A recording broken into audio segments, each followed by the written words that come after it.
बिस्मिल्लाहिर्रहमानिर्रहीम। अस्सलाम वालेकुम dear students, this is Mohammad Aamir Tariq. आज हम एक्सरसाइज नंबर 1.1 का क्वेश्चन नंबर 3 सॉल्व करने जा रहे हैं, जिसमें हम पढ़ेंगे कि हमारे पास एक्सरसाइज शुरू करने से पहले मैंने आपको एक नोटेशन बताई थी, रिलेशन बताया था y is equal to F of X. ये वाली जो नोटेशन है, ये वाली F y is equal to F of X, ये किसने डिस्क्राइब किया था? ये नोटेशन किसने डिस्क्राइब की थी? आयलर ने। किसने की थी? आयलर ने। अब हम इसको पढ़ेंगे कैसे? हम इसको पढ़ेंगे y as a function of x, यानी कि हम पढ़ेंगे कि इसका मतलब क्या होता है कि जो y है वो x का क्या कहलाता है? फंक्शन कहलाता है। अगर हम एक और नोटेशन लेते हैं जिसमें लिखा होता है x इज इक्वल टू है f ऑफ t के, अब इसका मतलब क्या होगा कि x जो होगा वो t का क्या कहलाएगा? फंक्शन कहलाएगा। तो इसको रिलोट कैसे करेंगे? x as a function of t।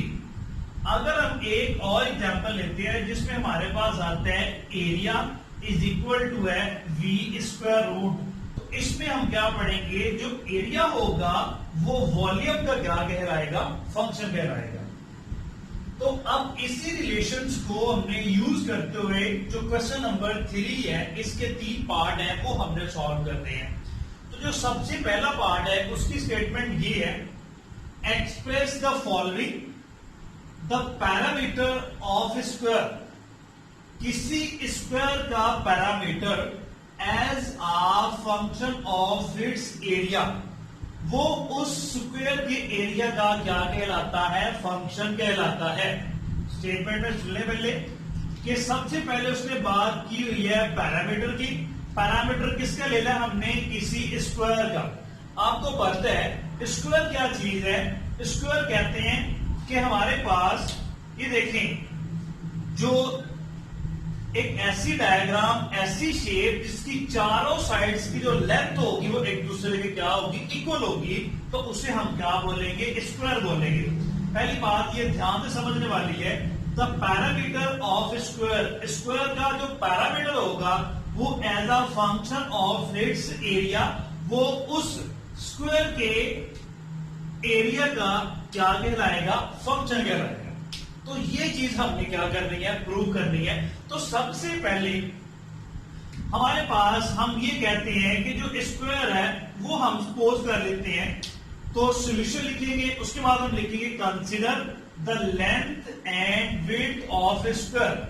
कि हमारे पास हम एक स्क्वायर लेट कर लेते हैं और उसकी जो लेंथ और विड्थ हमारे पास है वो किसके इक्वल है? एक्स के। हमने लेट कर लिया कि हमारे पास एक स्क्वायर है, स्क्वायर की हमारे पास लेंथ x है और इसकी विड्थ भी क्या होगी? x की होगी। उसके बाद हम बात करते हैं पैरामीटर की। पैरामीटर किसे कहते हैं भाई? Then parameter is equal to p। और पैरामीटर है क्या चीज? पैरामीटर में हमने ये करना है कि जो हमारे पास स्क्वायर मौजूद है, अगर उन तमाम, यानी कि स्क्वायर में क्या होता है कि तमाम साइड्स एक दूसरे के इक्वल होती हैं, जिसमें लेंथ भी x है, विड्थ भी x है, ये भी किसके इक्वल होगी? x के, और ये भी साइड किसके इक्वल होगी? x के। तो इसमें हमने क्या करना है? तुम्हारे पास जब पैरामीटर निकालना है तो पैरामीटर कैसे निकालना है? स्क्वायर की तमाम साइड्स को हमने क्या कर देना है? ऐड कर देना है। तो वो हमारे पास क्या निकल आएगा? पैरामीटर निकल आएगा। क्या निकल आएगा? पैरामीटर। देखिए भाई, parameter is equal to p and p is equal to होगा सम ऑफ ऑल साइड्स के, यानी कि इस स्क्वायर की तमाम साइड्स को जब हम सम करेंगे तो हमारे पास क्या निकल आएगा? उस स्क्वायर का पैरामीटर निकल आएगा। ले इधर देखिए, x plus X plus X plus X that will be equal to 4x। तो अब हमने इस स्क्वायर का क्या निकाल लिया है? पैरामीटर, जिसे हम नाम क्या देते हैं? इक्वेशन नंबर 1 का। जी अब हम फिर स्टेटमेंट पे आते हैं। स्टेटमेंट में पहली जो चीज है वो हमने निकाल ली है। पहले हमने एक स्क्वायर कंसिडर किया है। स्क्वायर किससे कहते हैं? ऐसी शेप, ऐसा फिगर जिसकी चार की चार साइड्स क्या होंगी? एक दूसरे के इक्वल होंगी, तो उसे हम क्या कहेंगे? स्क्वायर कहेंगे। उसके बाद हमने बात की थी पैरामीटर की। तो पैरामीटर क्या चीज होती है, जो हमारे पास गिवन स्क्वायर होगा इसकी तमाम साइड्स एक दूसरे के इक्वल है, क्योंकि ये स्क्वायर है, तो जिस वजह से जो पैरामीटर वो हम कैसे निकालेंगे, इसकी तमाम साइड्स का हम क्या कर लेंगे, सम कर लेंगे, तो हमारे पास इस स्क्वायर का क्या निकल आएगा, पैरामीटर निकल आएगा। अब हम बात करते हैं एरिया की। एरिया हम कैसे फाइंड करते हैं, तो हमें पता है हमने किसी भी स्क्वायर का जब एरिया फाइंड करना है कि लेंथ को और विड्थ को दोनों को आपस में मल्टीप्लाई करेंगे तो वो हमारे पास स्क्वायर का क्या निकल आएगा, एरिया। देखिए now area is equal to होगा लेंथ मल्टीप्लाई बाय विड्थ। तो देखिए लेंथ हमारे पास x है, विड्थ हमारे पास x है, x को x से मल्टीप्लाई किया तो हमारे पास क्या निकल आएगा, स्क्वायर निकल आएगा। अब फिर हम स्टेटमेंट पे आते हैं। स्टेटमेंट को पहले ध्यान से समझ लें, फिर आप इस रिलेशन के अकॉर्डिंग उसको हम क्या कर सकते हैं, सॉल्व कर सकते हैं। जब तक स्टेटमेंट को हम फॉलो नहीं करेंगे, स्टेटमेंट में ये है कि फिर सुन लें, किसी भी स्क्वायर का जो पैरामीटर है वो उसके एरिया का क्या कहलाता है, फंक्शन कहलाता है। एरिया का क्या कहलाता है, फंक्शन कहलाता है। फिर सुन लें, the parameter of square as a function of its area. किसी भी स्क्वायर के पैरामीटर का जो एरिया है वो उसका क्या कहलाता है, फंक्शन कहलाता है। क्या कहलाता है, फंक्शन। इसका मतलब क्या होगा, अब हमने पैरामीटर को एरिया का क्या डिक्लेयर करना है, फंक्शन डिक्लेयर करना है। तो आप अगर ध्यान से देखिएगा, पैरामीटर में हमारे पास P इज इक्वल टू जो रिलेशन है वो किसके इक्वल है, 4 ऑफ x के। अब अगर हम यहां से इस x को एलिमिनेट कर देते हैं, खत्म कर देते हैं, तो इसकी एलिमिनेशन पर यहां से हम ये वाली वैल्यू यहां पे जब रिप्लेस करेंगे तो हमारे पास आ जाएगा P is equal to 4 into square root a। तो वो क्या बन जाएगा, parameter as a function of its area. देखिए सबसे पहले मूव करते हैं। एरिया हमारे पास है लेंथ मल्टीप्लाई विड्थ, x को x से मल्टीप्लाई करेंगे that will be equal to x square. तो देखिए अब क्या करेंगे, ये जो बात मैंने अभी आपको बताई है, इधर हम क्या करेंगे, सबसे पहले taking square on both side, दोनों तरफ क्या करेंगे, स्क्वायर लेंगे। जैसे हम स्क्वायर लेंगे तो हमारे पास जो x की वैल्यू आ जाएगी स्क्वायर रूट ऑफ a। अब मैंने अभी आपको बताया था कि जहां पर इस x की जगह पर हमने वैल्यू किसकी पुट करनी है, x की, यानी कि x को यहां से एलिमिनेट करना है। तो x को एलिमिनेट करने के लिए यहां से हमने x की वैल्यू निकालनी है। दोनों तरफ क्या करेंगे, स्क्वायर रूट लेंगे, ये और ये स्क्वायर रूट और स्क्वायर कैंसिल हो जाएगा, तो x की वैल्यू आ जाएगी स्क्वायर रूट ऑफ a। अब हम क्या करेंगे, पुट इन 1, x की वैल्यू को इक्वेशन नंबर 1 में जब पुट करेंगे तो हमारे पास आ जाएगा p is equal to 4 square root of a। तो इसका मतलब ये हमने साबित कर दिया, प्रूव कर दिया, एक्सप्रेस कर दिया कि जो किसी भी गिवन स्क्वायर का जो पैरामीटर होगा वो उसी के एरिया का क्या होगा, फंक्शन होगा। 3 का जो सेकंड पार्ट है उसकी स्टेटमेंट कुछ इस तरह है, the area A of a circle, कि हमारे पास एक सर्कल है जिसका एरिया किसके इक्वल है, ए के, as a function of its circumference। कह रहे हैं, स्टेटमेंट ये है कि सर्कल का जो एरिया है वो उसके सर्कमफेरेंस का क्या है, फंक्शन।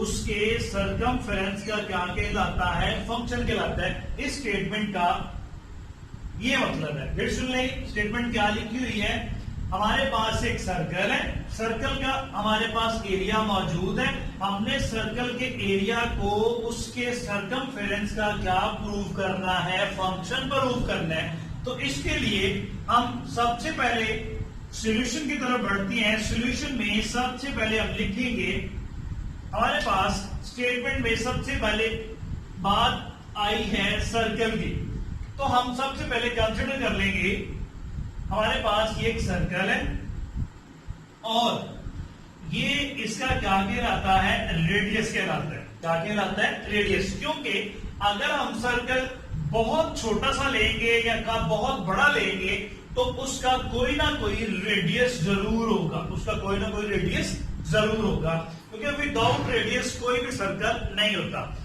ओके, अब सबसे पहले हम बात कर लेते हैं सर्कल के एरिया की।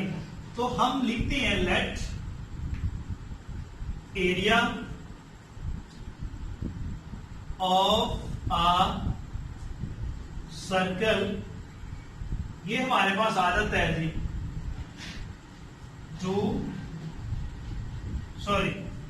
ये हमारे पास है पाई आर स्क्वायर। हमारे पास फिर सुन लें कि जो किसी भी सर्कल का जो एरिया है वो किसके इक्वल होता है, पाई आर स्क्वायर के। ले ए इज इक्वल टू हो जाएगा पाई आर स्क्वायर। इसको हम इक्वेशन नंबर 1 का नाम दे देते हैं। अभी जो हमारे पास गिवन स्टेटमेंट थी उसमें हमने क्या किया कि हमारे पास एक सर्कल है, सर्कल का जो रेडियस है वो क्या होगा, आर होगा। हम ये कंसिडर कर लेते हैं, consider R be the radius. Okay, अब हम सेकंड पोर्शन की तरफ मूव करते हैं जिसमें हमने ये प्रूव करना है, फिर सुन लें सर्कमफेरेंस ऑफ सर्कल, फिर सुन लें the area A of a circle as a function of its circumference. अब हमने जो हमारे पास गिवन सर्कल है इसका हमने सर्कमफेरेंस कैलकुलेट करना है। तो वो हमें पता है, लेट द सर्कमफेरेंस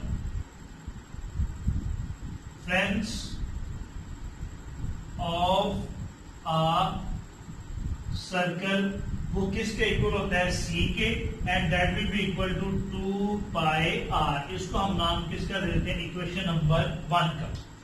अब प्रूफ हमने ये करना है, एक्सप्रेस हमने ये करना है कि सर्कल का जो एरिया है वो उसी के सर्कमफेरेंस का क्या कहलाता है, फंक्शन कहलाता है। क्या कहलाता है, फंक्शन। तो अगर हमने एरिया को सर्कमफेरेंस का फंक्शन साबित करना है तो अब यहां से फिर हमें आर को एलिमिनेट करना पड़ेगा। इस आर की जगह पे हमने वैल्यू किसकी पुट करनी है, सी की। फिर हमारे पास ये आ जाएगा कि जो एरिया होगा सर्कल का वो उसी के सर्कमफेरेंस का क्या बन जाएगा, फंक्शन बन जाएगा। तो इस चीज को प्रूव करने के लिए हम लिखते हैं फ्रॉम इक्वेशन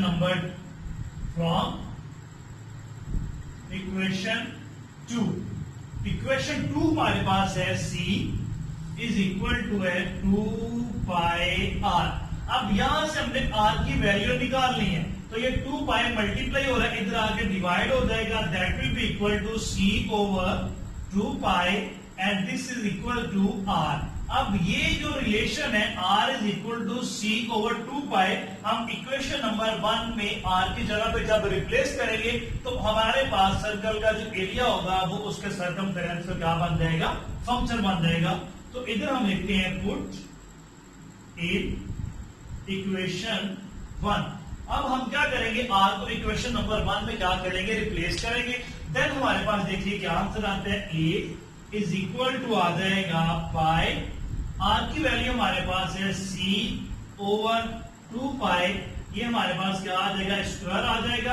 ये देखिए पाई इंटू सी स्क्वायर, नीचे 2 का स्क्वायर कितना हो जाएगा 4 और पाई का स्क्वायर कितना हो जाएगा पाई स्क्वायर। ये पाई इस पाई से क्या हो जाएगा, कैंसिल। तो ये हमारे पास आ जाएगा सी स्क्वायर, नीचे क्या आ जाएगा 4 और साथ हमारे पास जस्ट क्या बचेगा पाई। तो हमारे पास तो सर्कल का जो एरिया होगा वो उसके फंक्शन का क्या बन जाएगा, फंक्शन बन जाएगा। तो जो क्वेश्चन नंबर 3 का पार्ट सी है ना, वो बिल्कुल सेम ऐसे ही, बिल्कुल सेम ऐसे ही।